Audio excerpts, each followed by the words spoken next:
Y el efecto de la justicia será paz otra vez, 700 años antes de que Pablo escribiera en Romanos, 700 años antes de que Pablo escribiera en Romanos, que la justificación nos trae la paz. El profeta de Dios Isaías ya había anunciado que el resultado de la justicia, el fruto de la justicia es la paz. No puede haber paz entre judíos y árabes hasta que los judíos acepten a Yeshua Mashiach como su Salvador. No puede haber entre árabes paz contra los judíos hasta que dejen a Alá y reciban a Yeshua Mashiach como su Salvador. No puede haber paz en los partidos políticos hasta que ellos entiendan que no es mi partido, no es mi interés personal, no es mi ambición, es el bienestar del mundo. Nadie vive para sí mismo, porque Cristo no vivió para sí mismo, ahora vivimos para los demás. ¿Cuál es el problema del ser humano? Entonces, básicamente, que el ser humano vive para sí mismo, su ego. Mis intereses, mi ambición, mi iglesia, mi reino, mi partido, mi México, mi nación y los demás que se frían. No me interesa lo demás, me importa mi club, a lo que yo pertenezco. Y es tan grande esta pasión humana que dentro de las iglesias también se ve. Yo soy presbiteriano y soy orgulloso. Yo soy bautista y soy orgulloso. Yo soy Vida Nueva y somos mejores que todos los demás. Yo soy esto y el otro. El día que tú te sientas más orgulloso por pertenecer a un grupo cristiano que otro cristiano, es tus ambiciones personales. Sea una cosa, todos somos hermanos, todos somos parte del mismo cuerpo, todos nos necesitamos, bautistas, nazarenos, amistad cristiana, Vida Nueva para el mundo. Si dejamos de pensar en mi iglesia y nosotros queremos destacar y queremos esto y el otro y pensamos que todos somos parte del mismo cuerpo, la iglesia tendría un avivamiento. Pero ¿qué detiene al Espíritu Santo? Ese egoísmo que todavía prevalece en muchos cristianos.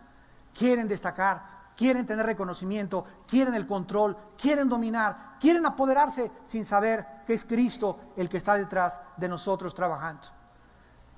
El efecto de la justicia será la paz, y la labor de la justicia, o sea, cuando comencemos a trabajar, a operar en la justicia, reposo y seguridad para siempre. ¿Por qué tú no tienes paz en esta mañana si tú eres cristiano? Simplemente te voy a contestar. Hay algo injusto que tú has hecho y no has pedido perdón. ¿Por qué no tienes paz a pesar que vienes a la iglesia y a pesar de que lees la Biblia y oyes cassettes? Porque antier fuiste injusto con tu esposa y algo le hiciste que no le has pedido perdón. Y no es hasta que esa justicia sea reparada que volvemos a tener la paz de Dios. Hay cristianos que dicen, ¿por qué no prospero en mi trabajo? Y estoy diezmando, y estoy haciendo esas cosas porque eres injusto con tus empleados. Si a tu empleado no le pagas en los días festivos triple como la ley lo exige o doble. Si a tu empleado trabaja más de 8 horas y no le paga las horas extras que trabaja porque te interesa explotarlo nada más. Si a los gobernantes no les interesa más que explotar al pueblo y llevar a cabo sus ambiciones personales, comienzan a actuar en el área de la injusticia. Y esa área nos trae insatisfacción, nos trae intranquilidad, tienes pesadillas, estás irritable, estás lleno de...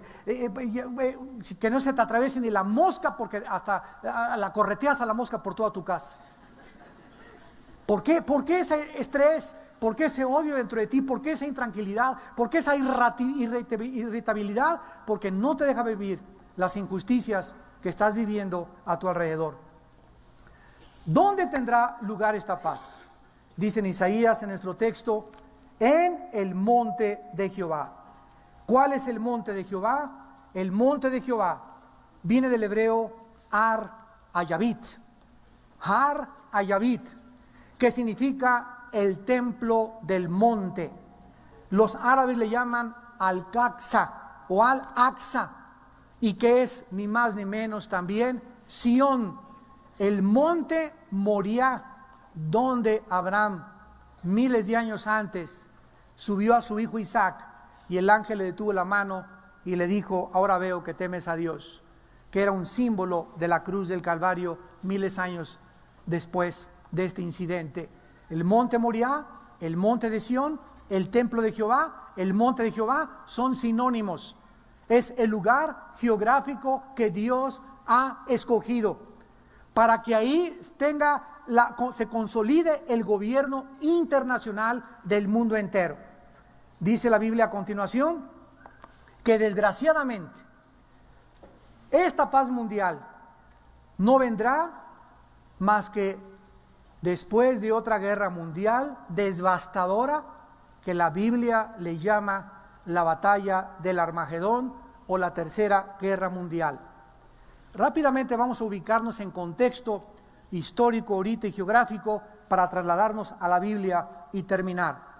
Actualmente, Israel se encuentra en un área geográfica 30 veces más pequeña que todas las 22 naciones árabes. Si juntáramos a la nación de Israel, no es más grande que el más pequeño estado de los Estados Unidos de Norteamérica, en proporción geográfica. Sin embargo, el mundo entero alrededor lo quiere aplastar desde que en 1948 regresó. Todo esto es espiritual, no ves la política, todo esto es espiritual. Israel ha luchado casi 5 guerras desde el 48 y hace poco trataron de unirse con Hamas y con el grupo Al-Fatah que fundó Yasser Arafat, y entonces Ehud Barak, uno de los ministros de Israel, le entregó toda la franja de Gaza, estuvieron dispuestos a negociar a Jerusalén para que los palestinos estuvieran en paz. Yasser Arafat rechazó todas las propuestas y dijo: no, queremos Jerusalén.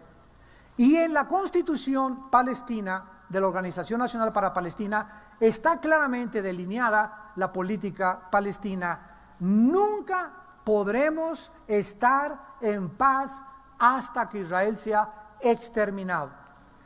Esta política era de un grupo, ¿verdad?, que no se había formado como nación, pero hace 2 meses Irán, el presidente de Irán, declaró que la destrucción del sionismo sería la única solución para la paz en el Medio Oriente. Entonces nos damos cuenta que hay un odio alrededor contra Israel, y este grupo Hezbolá es un grupo que se formó en 1982 y fue financiado por Siria y por Irán para poder desde el Líbano y Beirut comenzar a tratar de entrenarse, y llegó el momento que el mismo gobierno del Líbano ya no pudo sobrepasar a Hezbolá. Ahora Hezbolá se creció en un ejército guerrillero tan grande que puede pasar en México. Los grupos en México guerrilleros pueden crecer tan grandes, si se les permite, que pueden al mismo tiempo opacar al ejército mexicano algún día. Son peligros que muchas veces no han tenido en cuenta algunos militares. Pero hay una propagación de guerrilleros en México como ustedes no se imaginan, por todos lados, y todavía no los detienen. Y es hora que ya oremos para que sean detenidos. Hezbolá sobrepasó al ejército. El presidente del Líbano ya no pudo hacer nada más que tener las manos amarradas, y Hezbolá comenzó a gobernar el Líbano desde Siria. Entonces comienzan los de Hezbolá a secuestrar a soldados israelíes y se los llevan al Líbano. Israel, desde 1972, cuando el grupo guerrillero de Septiembre Negro, dirigido por Yasser Arafat, secuestró a los atletas en Múnich, Alemania. ¿Se acuerdan la película Múnich? Muchos de ustedes la vieron, en Múnich, donde relata cómo persiguen después del secuestro de esos atletas a todos los asesinos que mataron a los atletas judíos. Golda Meir dijo lo siguiente: nunca Israel podrá hacer ningún trato con terroristas. Entonces los terroristas ya no pueden secuestrar a nadie, porque el gobierno de Israel no va a pagar nunca el rescate. O se los devuelven o toman militarmente acción. Hezbolá secuestra a 2 soldados, los llevan al Líbano, y Israel dice: devuélvanos. No se los devolvemos a menos que saquen más de 10,000 presos que tiene Israel de palestinos. El gobierno de Israel dijo: no negociamos con ustedes, porque si les devolvemos esto nos secuestran más y nunca va a acabar este cuento. Entonces Israel comenzó a bombardear las bases más importantes de Hezbolá. Desgraciadamente, nosotros no entendemos que debemos de buscar la paz. Pero cuando no hay paz, Dios le dijo a Israel: actúa militarmente. Si el pueblo no quiere paz, si las naciones alrededor no quieren paz, actúen militarmente. ¿Por qué? Porque el mundo de pecado en que vivimos se necesita, escúchenme por favor, se necesita desgraciadamente el uso de la fuerza. Tenemos que usar la fuerza muchas veces y la violencia para que haya paz y justicia en una nación. No se puede permitir, dice Romanos 13, capítulo 13 claramente: los magistrados no en vano llevan la espada, para infundir temor al que hace lo malo. La espada es el símbolo de la justicia divina, la prerrogativa que Dios nos entregó desde Génesis 9:6 para que el gobierno ejerciera a través de la fuerza, de las cárceles, de granaderos, de soldados, de policías, de macanazos a los rebeldes. ¿Se imaginan ustedes que lleguemos a un mundo de anarquía donde el pueblo se levanta y pone a los gobernantes que quiera, y ese presidente municipal va para abajo y ese gobernante va para abajo, y los gobernantes no hagan nada para impedir este avance de violencia y de rebelión? La anarquía total. El que resiste la autoridad, a Dios resiste y acarrea condenación, Romanos 13. Pero esta perspectiva no es del mundo, no es de los sociólogos, no es de los psicólogos, no es de los políticos, es de la Biblia. Y necesitamos pensar como piensa Dios para entender lo que está pasando y no dejarnos arrastrar por la ola de medios de comunicación que distorsionan totalmente lo que Dios quiere darnos a revelar en su santa palabra. Tenemos que comprender que lo que está sucediendo es grave. Ahora, ¿qué va a pasar? Tiene que haber algo caótico en el Medio Oriente en los próximos meses o años para que el mundo se sacuda y lleguemos a la conciencia de la realización, Dios mío, pero qué loca está la gente verdaderamente. Qué locura, qué insanidad mental, qué odio tan profundo existe entre estos dos grupos étnicos allá en el Medio Oriente. Y cuando el mundo pueda despertar de la conciencia de que no solamente vivo para mi confort y mi coche y mi casa y qué película voy a ver en la noche, sino que estamos viviendo en la corta vida que Dios nos da para entender el plan de Dios, orar por el Medio Oriente, por la paz de Jerusalén, por nuestro querido México, por nuestros gobernantes, los candidatos, todos los partidos políticos. Hasta que no cobremos conciencia de eso, no puedes llamarte cristiano ni cristiano. El cristianismo no solamente venir aquí el domingo y sentarte y calentar la silla, es vivir consciente de que tenemos una misión que cumplir, tenemos un objetivo al cual tenemos que llegar, y es la propagación y la predicación del Evangelio a todas las naciones y mandar misioneros al mundo entero. Hasta que nosotros no podamos estar conscientes de este objetivo, no podemos unirnos a la visión. Ustedes no pueden unirse a la visión de nosotros los líderes, porque nosotros los líderes necesitamos que ustedes entiendan la visión que nosotros tenemos, y no que solamente me fui a pasear a Dallas. Ningún pasear, aunque mucha gente piense eso, ¿verdad? Piensan porque para ellos todo es inmundo, y hay mucha gente que no piensa más que lo peor siempre de sus líderes. Pero Dios sabe que estamos en su voluntad, y Dios sabe que estamos haciendo su obra, y Dios nos va a bendecir aún 100 veces más. Y finalmente, en el libro de Joel, capítulo 3, para terminar la Biblia, nos habla claramente de esta guerra devastadora. De esta guerra devastadora donde se van a reunir alrededor de Jerusalén. Porque de acuerdo a la Biblia, la nación que va a prender la mecha para que el mundo se incendie, no solamente ya el Medio Oriente, va a ser Jerusalén. Qué increíble, ¿verdad? Jerusalén va a ser la ciudad, la manzana de la discordia, que va a propiciar la Tercera Guerra Mundial. Jerusalén es el centro de las 3 religiones monoteístas más grandes de la humanidad: el Islam, el judaísmo y el cristianismo. Y estas 3 religiones monoteístas se disputan la ciudad de Jerusalén. Arafat antes de morir lo dijo, Irán lo dijo, y todos alrededor nos damos cuenta. Imagínense que en México o Guatemala nos declarara la guerra y nos dijera: hasta que los mexicanos no sean exterminados, no vamos a estar en paz. Imagina, y que por Estados Unidos dijeran también nuestros primos americanos: pues hasta que no los exterminemos a ustedes y se vayan a vivir ya afuera, váyanse a otro lado, no vamos a poder fundar aquí las Américas. ¿Qué sentiríamos los mexicanos? Amenazados. Si ahorita nos sentimos amenazados, imagínense cómo se sienten los judíos que se duermen con la ametralladora, desayunan con la ametralladora desde hace 50 años. Para que entiendas un poquito. Desde hace 50 o más 50 años, del 48, los judíos no han podido descansar. Guerra tras guerra, tras guerra, tras guerra, tras guerra, tras guerra. Familias enteras han visto morir a sus nietos, a sus hijos, generaciones enteras. ¿Tú a cuántos hijos has mandado a la guerra y los has visto morir por su nación?